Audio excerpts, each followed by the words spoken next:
दोस्तों pension payment procedure में हुआ बड़ा बदलाव, अब इस तरीके से सैंक्शन की जाएगी पेंशन। पीसीडीए पेंशन इलाहाबाद का लेटेस्ट सर्कुलर। जी हाँ दोस्तों, जैसे कि आप यहाँ पर देख सकते हैं, ये पीसीडीए पेंशन इलाहाबाद के द्वारा 20 अप्रैल 2021 को रक्षा मंत्रालय के अंदर आने वाले सभी डिपार्टमेंट्स को जारी किया गया सर्कुलर नंबर 215 है। और इस सर्कुलर के अनुसार अब पेंशन पेमेंट प्रोसीजर में कुछ बदलाव पीसीडीए पेंशन इलाहाबाद के द्वारा किए गए हैं, जिसके बारे में पूरी जानकारी आपको वीडियो में दी जाएगी। वीडियो को बिना स्किप किए लास्ट तक जरूर देखें।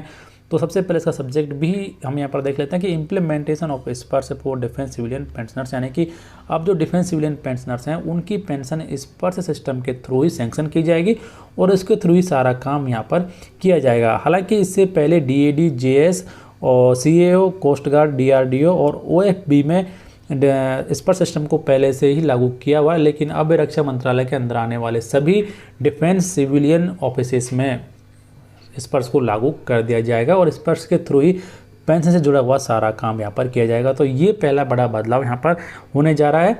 और उसके बाद में अब यहाँ पर ये कहा गया कि in this regard it is intimated that Sparsh is available in Jeevan Pramaan as PDA for enabling Sparsh pensioners to perform their identification by digital life certificate, यानी कि एक जो पेंशन भोगी है वो अपनी पहचान यहाँ पर स्पर्श में जीवन प्रमाण पोर्टल के थ्रू सबमिट कर सकता है। यानी कि एक पेंशन भोगी जीवन प्रमाण पोर्टल पर जाकर अपना लाइफ सर्टिफिकेट यदि वो सबमिट वहाँ पर कर देता है अपने आधार कार्ड के आधार पर, तो उसकी पहचान यहाँ पर साबित हो जाएगी स्पर्श में भी।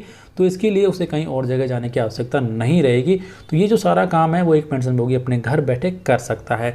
उसके अलावा यहाँ पर 17 मार्च 2021 को हेडक्वार्टर ऑफिस के द्वारा एक गाइडलाइंस यहाँ पर जारी की गई थी और नए दिशा निर्देश जारी किए गए थे कि जो जीवन प्रमाण पोर्टल है उसे ही प्राइमरी मेथड के रूप में यूज किया जाए एक पेंशन भोगी को अपना लाइफ सर्टिफिकेट रजिस्टर करने के लिए। यानी कि जो लाइफ सर्टिफिकेट है वो पेंशन भोगी का जीवन प्रमाण पोर्टल के थ्रू ही सबमिट किया जाए मैक्सिमम केसेस में, और जो मैनुअल लाइफ सर्टिफिकेट है सिर्फ उसे उन्हीं केसेस में यूज किया जाए, उन्हीं केसेस में एक्सेप्ट किया जाए जहाँ पर एक पेंशन भोगी अपना लाइफ सर्टिफिकेट अपना आधार कार्ड यूज करने की मना कर देता है। यानी कि वो अपना आधार कार्ड नंबर शेयर करने से मना कर देता है, अपने बायोमेट्रिक डिटेल्स शेयर करने से मना कर देता है।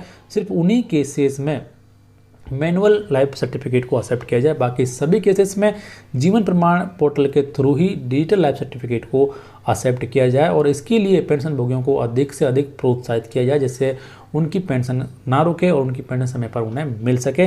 तो इसी की वजह से अब ये नए दिशा निर्देश यहाँ पर जारी किए गए हैं कि अब जो डिफेंस सिविलियन पेंशनर्स हैं उनकी पेंशन स्पर्श सिस्टम के थ्रू ही सैंक्शन की जाएगी और उसके लिए एक पेंशन भोगी को जीवन प्रमाण पोर्टल के थ्रू अपना लाइफ सर्टिफिकेट सबमिट करना है मैक्सिमम केसेस में। तो ये नई गाइडलाइंस यहाँ पर जारी कर दी गई है। हो सकता है कि आगे आने वाले समय में सभी पेंशन भोगियों के लिए, सभी डिफेंस कर्मियों के लिए और सिविलियन कर्मियों के लिए इसे लागू कर दिया जाए और स्पर्श के थ्रू ऑनलाइन ही सारा काम यहाँ पर कर दिया जाए। लेकिन फिलहाल डिफेंस सिविलियन पेंशनर्स के लिए इसे लागू कर दिया गया है। उनकी पेंशन से जुड़ा हुआ सारा काम यहाँ पर स्पर्श सिस्टम के थ्रू ऑनलाइन ही किया जाएगा।